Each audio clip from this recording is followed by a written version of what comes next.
Hi everyone, this is Amsterdam Comic Geek speaking, and this is a video I wanted to make for a long time. And I'm very excited to make this video because today we're gonna talk about one of my favorite comic book artists ever, and that's Todd McFarlane.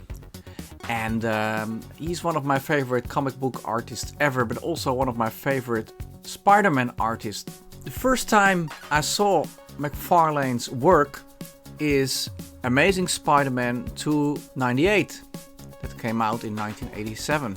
He did some Incredible Hulk before this, and he also did a part of Batman Year 2, but I read those comics later. So this is the first time I came across McFarlane's artwork, and interestingly enough, it was also, I just started collecting Spider-Man comics. Now I have to explain to you that I'm Dutch. I was born in the Netherlands, and back in the day we had Dutch translations of Marvel comics. So there was a series, a Dutch version of Amazing Spider-Man, and I started collecting those just 2 issues prior to 298. And I must say, seeing McFarlane's work for the first time, it was love at first sight. Now look at this cover, for instance. It's Chance versus Spider-Man. I never met Chance before, so for me it was a new villain as well. Although Chance had an appearance in other comics before, but I hadn't read those yet. Because in 1987 I was 10 years old. So we're just getting started and just getting to know the Marvel Universe, just getting to know the other characters, and getting to know Spider-Man. And Spider-Man was my gateway to the rest of the Marvel Universe, so to speak. Also, Spider-Man is my favorite character ever. My favorite fictional character of all time. And ever since I met him when I was 9, a stack of comics of Dutch translations of The Amazing Spider-Man. Ever since then, I've been in love with the characters. And now I'm 43, so that's a long time. Back in 1987, this was Spider-Man, and he was wearing the black costume, and Todd McFarlane took on the drawing duties, and he was inked by Bob McLeod, as you can see, and David Michelinie was the writer. Michelinie just started doing Amazing. He had written some Web of Spider-Man before this, but this is when he really got his groove, I think.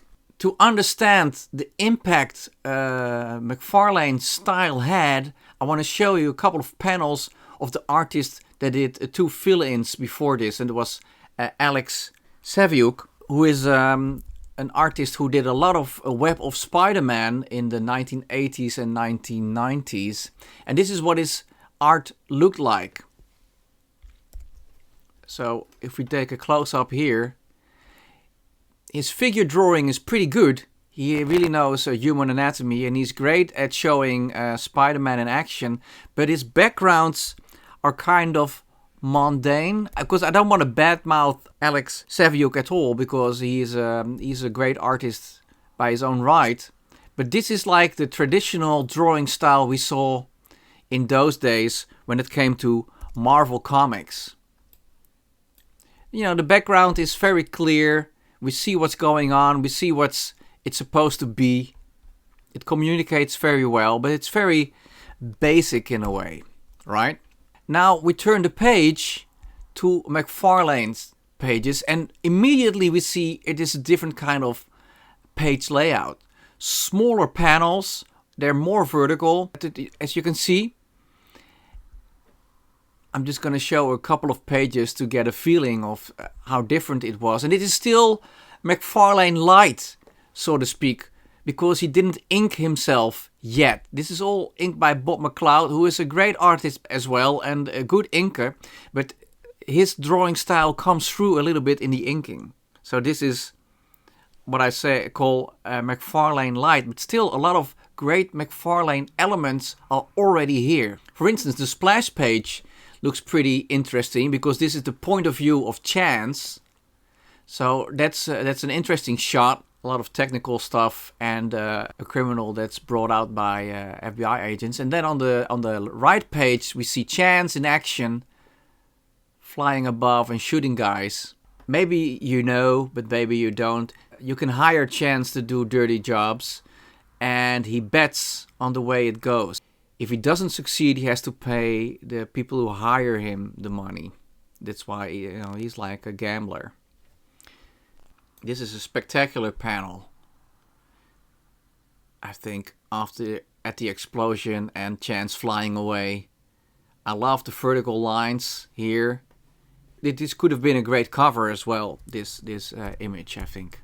Then we move on to Mary Jane Watson. So this is the first time we meet Mary Jane, drawn by McFarlane. As you can see, she looks like a beautiful woman, which she is, of course. And this is the first good close-up we get. And I like how McFarlane visualizes certain elements in this page alone. So MJ is on the phone. And then we see the exterior of Chelsea Street, where Peter and MJ were living. They were just married a couple of issues before this. And we see the answering machine. These panels shouldn't take much space because it's very basic information. It's not very exciting to look at an answering machine. So the panels with MJ are bigger, of course, because there's more interesting stuff to see. Let's move on to the right page. This is the first time we see his amazing, amazing Spider-Man. And as you probably know, McFarlane was not a big fan of the black costume. McFarlane has said this in many interviews already, but when he was approached by Marvel to be the artist on Spider-Man, he said, I want to do it, but we have to change the costume back to the traditional costume, and that's how they introduced Venom and such. This is already great, the way he draws Spider-Man and the depth of field we have in this panel. Because of the spaghetti webbing, which was also an invention by McFarlane. Although Richard Friend, the inker Richard Friend, who also has a YouTube channel, made a video that Michael Golden, I think it was Michael Golden, was the first one to draw Spider-Man's web in a spaghetti kind of way. And that was before McFarlane. So I don't know if McFarlane was influenced by Michael Golden or that he figured this spaghetti webbing out himself. And it's just a coincidence that Golden was published before him with Spider-Man drawings. But I don't really care who was first. It was McFarlane who is associated with the spaghetti webbing and also who popularized the way Spider-Man's web looks. So let's move on to the next page.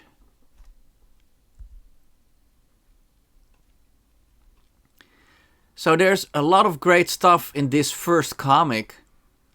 This is a great panel as well. Look at this. There's a lot of energy in McFarlane's art style and his pages, I think. Even the smaller characters get great expressions, although these, when you look at it digitally and you zoom in, these characters look like tin soldiers almost. But when you look at it on the printed page, these characters are so small, it doesn't really matter. This is also one of the things I really love about Spider-Man, when you have multiple Spider-Mans in one image, so you can look at how he moves. It's like Edward Maybridge photography almost. The guy who shot people walking and horses walking, so with a battery of cameras next to each other, so we could see how people walk and how animals walk. So it's like an Edward Maybridge kind of meets Spider-Man panel. And just look at him move. Because McFarlane, as you know, is famous for drawing Spider-Man comics. So with the emphasis on the spider part, and he makes Spider-Man look really spiderly in most of his panels, especially the action panels. So what I liked, the kinetic energy, the way he makes Spider-Man move, the spaghetti webbing, the depth of field, the interesting page layouts.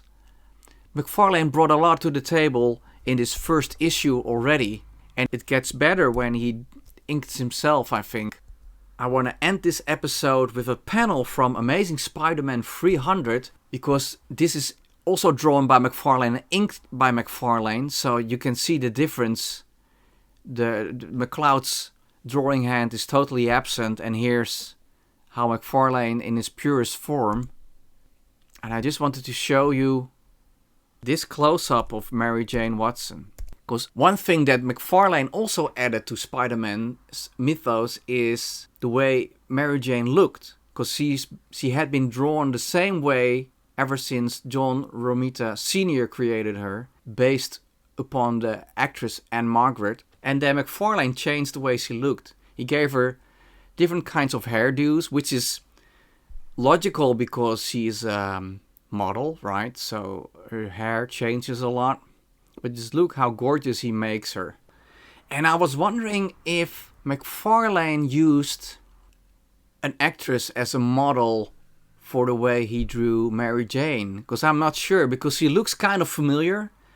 Maybe Kelly LeBrock, maybe. The way she looked back in the day. The actress from Weird Science.